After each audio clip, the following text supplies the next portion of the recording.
서희건설이 이 목걸이를 왜 줬을까라는 부분에서도 서희건설은 덧붙여 설명을 알아서 내놨습니다.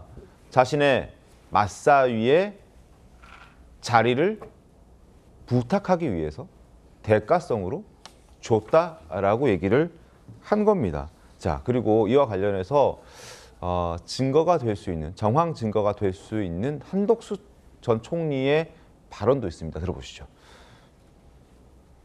제가 이제 우리 대통령께는 저는 어떤 비서실장이 와도 제가 다 같이 일을 할 자신이 있습니다. 며칠 뒤에 우리 박성근 전직 검사님을 딱 이력서를 하나 보내주셨더라고요. 자, 저런 목소리가 있었습니다. 이용호 의원님 어떻게 보셨습니까? 그때 한덕수 총리가 굳이 저런 설명을 왜 했을까 하는 건데요. 그 당시에 박성근 이제 검사가 총리 비서실장으로 하고 나서 우리 당내에서도 네. 좀 이상하다 인사가. 그런 의견들이 나왔었습니까? 그러니까 검찰총장 하신 분이 대통령 하고 나니까 너무 검사, 수사관 이런 분들을 중요하다 보니까 심지어 총리 비서실장까지 이런 얘기가 있었거든요. 좀 이해가 안 된다.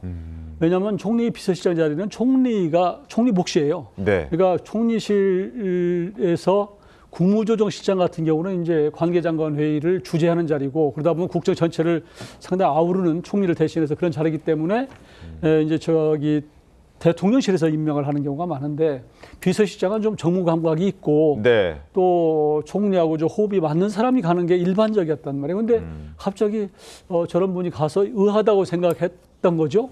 그런저런 얘기들이 이제 들어가고 궁금하고 이제 제기를 하니까 한 총리께서 저렇게 말씀하신 거 아닌가? 지금 와서 보니까 이해가 돼요. 당시에도 그런 갸우뚱하는 목소리가 실제 있었습니다. 의원님들 사이에서도 있었군요. 자, 당시 상황을 제가 좀 정리를 해봤습니다. 화면 함께 보시죠. 2022년 3월 9일 서희건설 관계자가 목걸이를 구입하고, 여기는 이제 2022년 5월에 윤 전 대통령이 이제 취임을 하죠. 그리고 6월 3일에 서희건설 회장의 사위 국무총리 비서실장으로 임명됩니다. 검사 출신의 사람이 비서실장 자리로 임명이 되고, 그리고 나토 순방 출국하는데 그때 저 반클리프 목걸이가 김건희 여사가 착용을 하게 된 거죠. 그러니까 저 반클리프 목걸이가 자신의 이봉관 회장의 맞사위의 자리를 알아봐 달라, 이 대가성이라고 볼 수 있고, 실제로 임주혜 변호사님, 서희건설 측에서도 그 대가라고 얘기를 한 거잖아요, 그죠? 아마 정확하게 조사는 더 진행이 될 것이라고 네. 봅니다. 일단 자수서라는 형식은요, 자수서라는 명칭이 공식적인 것은 아닙니다. 어떤 형식으로든 내가 네. 지금 어떤 행위에 대해서 수사기관의 입장을 밝히는 형태라면은 그 이름 자체는 중요하지 않거든요.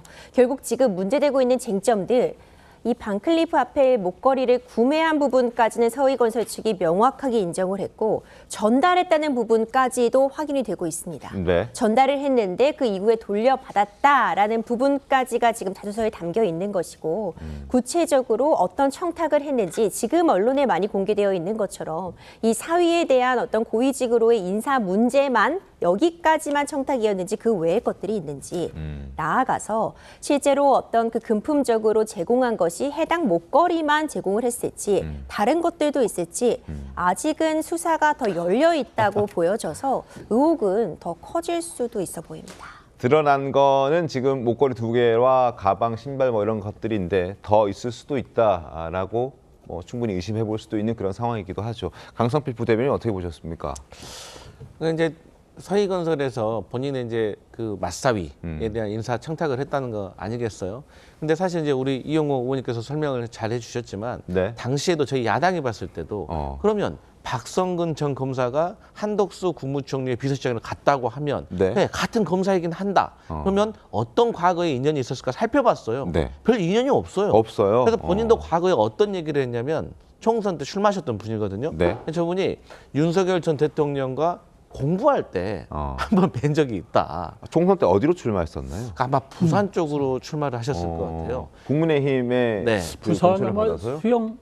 중영도구. 영도구. 예. 네, 이제 경선에 참여를 하셨는데 그때 이제 윤석열 전 대통령의 이제 한참 인기가 있을 때니까 뭐 국민의힘 후보들은 서로 윤석열 전 대통령과의 인연에 대해서 소개를 하는데 그때도 사실 이제 그런 인연을 만나 좀 궁색했어요.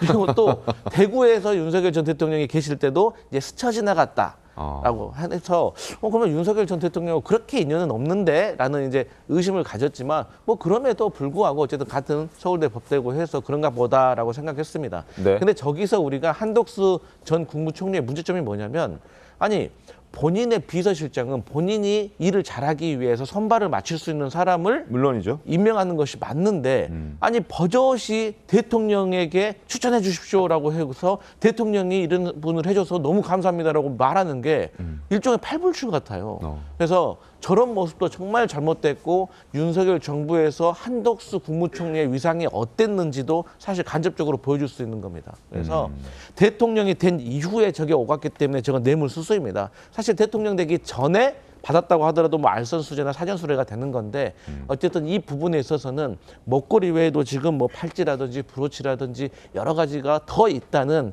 이제 제보들이 있기 때문에 여기에 대해서 특검이 소상히 더 밝혀야 될 부분이 있다 이렇게 보여집니다. 알겠습니다.